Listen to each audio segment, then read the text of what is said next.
Il y a un péché que même les vrais disciples ne peuvent pas se faire pardonner. Dieu promet le pardon de tous les péchés par l'intermédiaire de Jésus-Christ, sauf de celui-ci. Bien que nous ne devrions pas vivre dans la crainte constante de le commettre, si vous succombez à ce péché, les conséquences sont terrifiantes. La Bible donne des réponses claires et directes à ce sujet.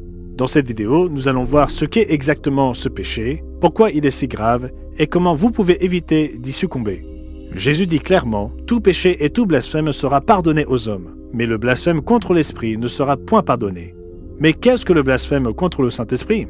Pour comprendre, nous devons examiner la situation à laquelle Jésus se référait. Les pharisiens, des chefs religieux de l'époque, venaient d'assister à l'un des miracles de Jésus. Au lieu de reconnaître qu'il s'agissait d'une œuvre divine, ils dirent « Cet homme ne chasse les démons que par Belzébul, prince des démons. » En d'autres termes, ils accusèrent Jésus d'utiliser le pouvoir de Satan. Mais voici le point crucial, ils savaient qu'il n'en était rien. Dans Jean 3, verset 2, Nicodème, lui-même pharisien, admit « Rabbi, nous savons que tu es un docteur venu de Dieu, car personne ne peut faire ces miracles que tu fais, si Dieu n'est avec lui. » Ils comprirent que Jésus avait été envoyé par Dieu, ils reconnurent la puissance du Saint-Esprit qui agissait à travers lui, et pourtant, ils nièrent volontairement et sciemment cette vérité, choisissant plutôt de calomnier l'Esprit divin. C'est pourquoi Jésus dit dans Marc 3, verset 29, « Quiconque blasphémera contre le Saint-Esprit n'obtiendra jamais de pardon. Il est coupable d'un péché éternel. » L'Épître aux Hébreux, au chapitre 10, ajoute ce qui suit. « Car si nous péchons volontairement après avoir reçu la connaissance de la vérité, il ne reste plus de sacrifice pour les péchés, mais une attente terrible du jugement et l'ardeur d'un feu qui dévorera les rebelles. » Alors que nous péchons tous par faiblesse ou par ignorance, ce passage décrit le fait de pécher volontairement, c'est-à-dire pécher délibérément contre Dieu et son esprit, en comprenant les conséquences et en le faisant avec une attitude rebelle. Or, deux passages nous aident à comprendre que ce péché peut entraîner la perte du salut d'un vrai disciple. Le premier se trouve dans Hébreux chapitre 6, car il est impossible que ceux qui ont été une fois éclairés, qui ont goûté le don céleste, qui ont eu part au Saint-Esprit, qui ont goûté la bonne parole de Dieu et les puissances du siècle à venir, et qui sont tombés, soient encore renouvelés et amenés à la repentance, puisqu'ils crucifient pour leur part le Fils de Dieu et l'exposent à l'ignominie. Cela décrit une personne qui s'est véritablement convertie, a reçu le Saint-Esprit, a compris la vérité divine et l'a ensuite rejetée en toute connaissance de cause. Le deuxième passage se trouve dans 2 Pierre. En effet, si après s'être retirés des souillures du monde par la connaissance du Seigneur et Sauveur Jésus-Christ, ils s'y engagent de nouveau et sont vaincus, leur dernière condition est pire que la première.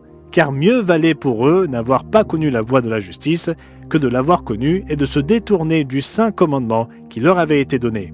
Il leur est arrivé ce que dit un proverbe vrai, « Le chien est retourné à ce qu'il avait vomi, et la truie lavée s'est vautrée dans le bourbier. » En d'autres termes, oui, même un chrétien baptisé et engendré par l'Esprit peut chuter et arriver à un point où il refuse de se repentir. Mais quelles sont les conséquences de la perte du salut ? Hébreux 10, versets 26 et 27 dit qu'une telle personne est exposée à l'ardeur d'un feu. Apocalypse 21, verset 8 est encore plus précis, « Mais pour les lâches, les incrédules, les abominables, les meurtriers, les débauchés, les magiciens, les idolâtres et tous les menteurs, leur part sera dans les temps ardents de feu et de soufre, ce qui est la seconde mort. » La seconde mort n'est pas symbolique, elle est définitive. Elle signifie la destruction totale, la perte éternelle de la vie dans les temps de feu. C'est la conséquence ultime du péché impardonnable. Il est évident que le péché impardonnable est extrêmement grave. Alors comment un vrai chrétien peut-il l'éviter ? Voici la bonne nouvelle. Si vous craignez de commettre ce péché, ou si vous avez peur de l'avoir déjà commis, c'est en fait un signe fort que vous ne l'avez pas commis. Pourquoi ? Parce que le péché impardonnable est enraciné dans la dureté de cœur et non dans la crainte, la lutte ou la faiblesse. L'apôtre Jean nous rassure dans 1 Jean 1, versets 7 et 9, « Mais si nous marchons dans la lumière, comme il est lui-même dans la lumière, nous sommes mutuellement en communion, et le sang de Jésus son Fils nous purifie de tout péché. Si nous confessons nos péchés, il est fidèle et juste pour nous les pardonner et pour nous purifier de toute iniquité. » Dieu pardonnera tous les péchés commis par une personne si elle est disposée à lui obéir et à croire que le sang versé de Jésus-Christ la purifie de ses péchés. Pour éviter le péché impardonnable, demeurez repentants. Marchez dans la lumière, obéissez aux commandements de Dieu et placez votre foi en Jésus-Christ qui a donné sa vie pour le pardon de vos péchés. Le péché impardonnable est réel, il n'est pas théorique et ce n'est pas pour rien que la Bible nous adresse cet avertissement, mais elle nous donne aussi les outils pour l'éviter. Restez donc proche de Dieu, entretenez votre relation avec lui. Ne cessez jamais de vous efforcer de lui obéir, de vous repentir et de croître. Celui qui persévérera jusqu'à la fin sera sauvé.